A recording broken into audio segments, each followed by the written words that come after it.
বাংলাদেশটা আসলে মায়ের মতো, আমার দেশ।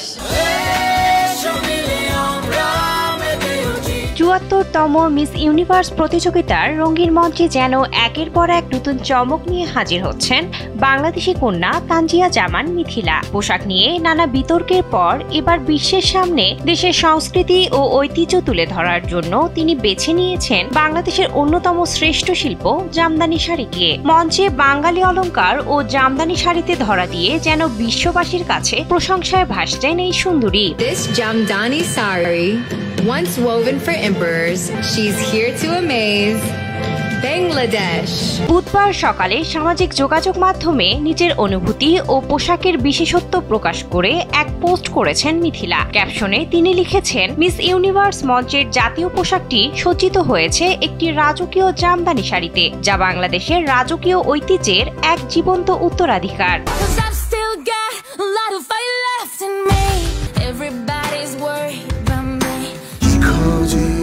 Sensation ক্লাসিক স্ট্রবেরি ও কফি ভ্যারিয়েন্টে।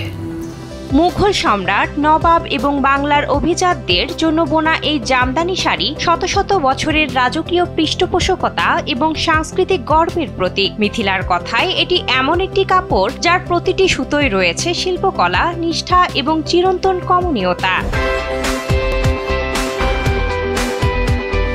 শাড়িটির বর্ণনা দিয়ে তিনি আরো লিখেন, পোশাকটি তৈরিতে ব্যবহার করা হয়েছে সেরা সুতির তন্তু। এটি সজ্জিত হয়েছে স্বর্ণালী জরি মোটিফে। নারায়ণগঞ্জের শীতলক্ষা নদীর তীরবর্তী তাঁত শিল্পীদের দ্বারা নিপুণভাবে বোনা হয়েছে এই বিশেষ শাড়িটি। জামদানির জন্মস্থান হিসেবে পরিচিত এই অঞ্চল থেকে এর বুনন প্রথা বহমান। এই বিশেষ শাড়িটি সম্পূর্ণ হাতে তৈরি এবং এটি সম্পূর্ণ করতে সময় লেগেছে ১২০ দিনেরও বেশি।